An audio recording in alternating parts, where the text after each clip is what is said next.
Հարցեր շատ կան, խնդրում եմ մեկ հարց եւ վերջ։ Ֆակտորը եմ։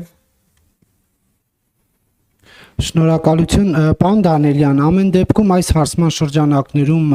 Ռոբերտ Քոչարյանին վստահում է 3% հարցվածների, իսկ եթե Սկիրակի ընտրություն լինի, Դաշնակցություն պլյուս Ռոբերտ Քոչարյան դաշինքին կընտրի ընդամենը 4%-ը, ինչ է կարծում, ինչու է այս տարիների ընթացքում ուժի վարկանիշը նկատմամբ վստահությունը գահավիժել։ Ես չեմ կիսում ձեր կարծիքը, պարոն Կիրակոսյան։ Կներեք, դա իմ կարծիքը չի, դա այդ հարցման տարբեր հարցումներ կան, ինչից ենք վերցնում, որ օրինակ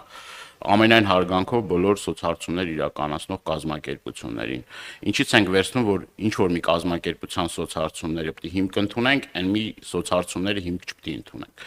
Կարծում եմ, որ մենք դեռ չենք մտել, այսպես ասած, ակտիվ քարոզչական դաշտի մեջ, մենք չենք մտել ակտիվ ընտրական process-ների մեջ եւ կրկնում եմ, բոլոր հարցումները, նաեւ գետնի վրա հանդիպումները, նաեւ մեր գնահատականները հետեւյալն է, որ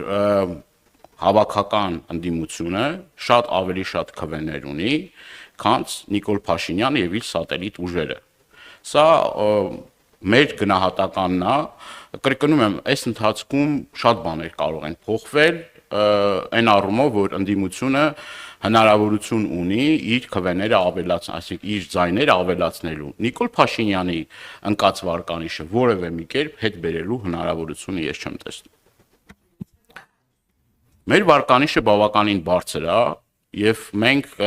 վստահ ենք, որ ապագա ընտրություններում մենք շատ ծանրակշիռ ներկայացում ենք ունենալու ազգային ժողովում։ Դա նաև մեր հանդիպումների ընթացքում აფիքսում ենք, գիտեք, որ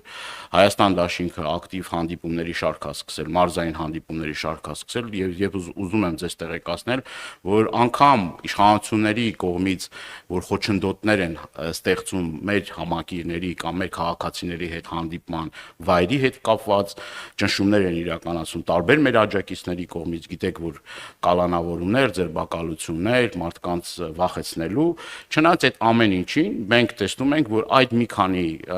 մարզերում հանդիպումները անց են կացվել լեփ-լեցուն դահլիճներում, անգամ մարդիկ այն տեղերը, որ նախատեսված են եղել, նստատեղերը նախատեսված են եղել, զբաղեցված են եղել, ներողություն եմ խնդրում բոլոր մեր հայրենակիցներից, որոնք ոտքի վրա են, այսպես ասած, մեր հանդիպումների ներկայացել եւ այդ առումով մենք վստահ ենք, ավելի քան վստահ ենք, որ մենք ունենք մեր հանրության աջակցությունը եւ վստահությունը։ TV5 Պարոն Դանիելյան, ամեն դեպքում այս